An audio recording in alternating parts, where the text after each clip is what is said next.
Hello, my name is Denise Getz, and let's talk genealogy. Genealogy is studying your generations of family lines and tracing them back.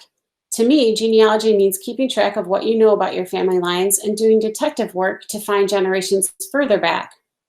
There are many activities that contribute to a rich genealogy history. For example, gathering photos or writing down stories from your relatives. When I was first starting creating my family tree, I would often wonder, why do I need proof from official records? And then why do I have to connect them to my ancestors? In my family, books of genealogy were already created, and they were a wonderful resource to a point.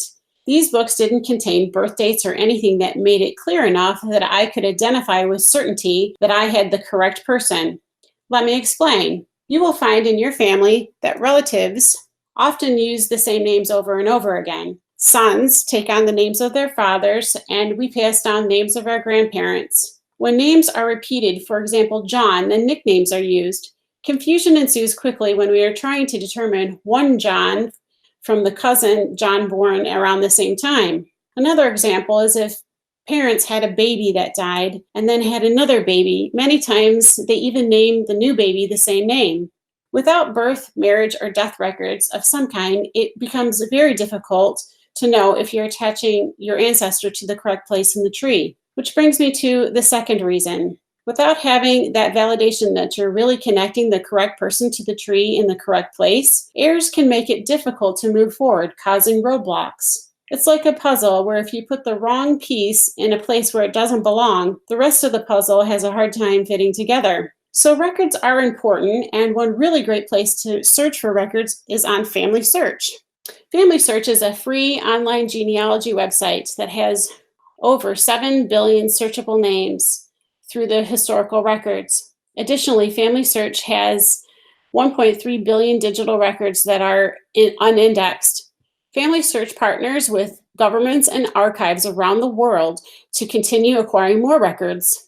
Anyone can use FamilySearch. It's free, and FamilySearch is a nonprofit organization. FamilySearch's purpose and goal is to help people around the world discover, connect, and gather their families, past, present, and future. The image you see is FamilySearch's drop-down menu bar, and I want to point out that FamilySearch is a website that has subsections, and one of those sections is Family Tree. Many people don't realize that Family Tree is just part of FamilySearch and don't understand that there's much more available to them. I will go over Family Tree first. Family Tree contains the world's largest shared family tree. It is a collaborative tree where people around the world input their ancestors and deceased that are shared and connected to each other. Living people are not shared or linked. This is just one of the greatest benefits you can find, that all the deceased ancestors that someone else has entered in link up to your family tree. What's even more impressive is when you enter in a deceased relative and you watch the links happen before your eyes.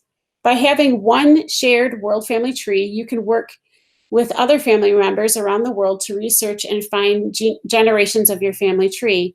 You can find more information together. Some family members know things that you don't, and vice versa. You can connect everything that is known about your family line in one place. Let me point out, because Family Tree is a worldwide shared tree, what you enter in can impact others, both positively and negatively. Positively, because you may have information that will link up and join lines of family together. On the negative side, and I don't want to scare you, I just want to explain that Family Tree is not a sandbox for experimenting, because it does impact other people. This is why it is so important to attach sources like census, birth, and death records for the deceased people you enter into the tree. Sources clarify and define the specific person in the tree, making it easier for everyone to know who they're working on. Don't be afraid to enter in information. Family Tree is a collaborative effort, and if mistakes occur, they can be corrected. Users around the world enter data into the Family Tree. The data we put in is our responsibility to validate and attach correct resources. Family search programs do some checks for duplicates, but there is so much that can be missed. The programs would be so complex that it is not possible for Family Search to find all the errors. The responsibility is ours to work on and clean up our records. Now, don't let this scare you. I just want to inform you about how it works, because there's a misunderstanding that Family Search finds all the errors, and that's just not true. So search is part of FamilySearch, and it contains historical records that you can search many different ways, for instance, by location or name and so on, and that's under Records. The genealogy section is a resource containing genealogies that people have created that they want to share with other people but not allow them to edit anything. These genealogies are not connected to the family tree, and they're just a resource. Catalog contains everything that the Family History Library in Salt Lake City has on genealogy. Some records are viewable on your screen while others are not. Some you'll have to go to the family history to view, and others you'll have to go all the way to Salt Lake City to see. Books under the search menu contain digitized books from all over. There are all kinds of records that can relate to genealogy, for example, county records. There are many libraries that are partnered in here as well. There's also something called Wiki, which is kind of like a Wikipedia for all things genealogy. So Memories is another section that holds photos, written memories, audio memories, documents, and stories created from family tree users or from the mobile app uploads. These records are shared.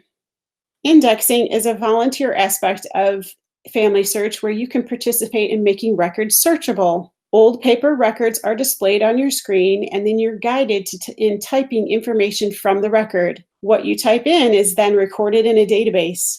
Ultimately, you are making records to be more searchable to find ancestors online.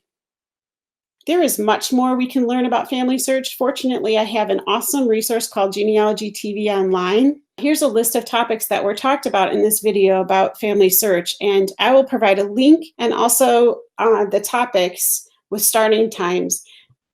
Thank you so much for watching, and I'll see you next time.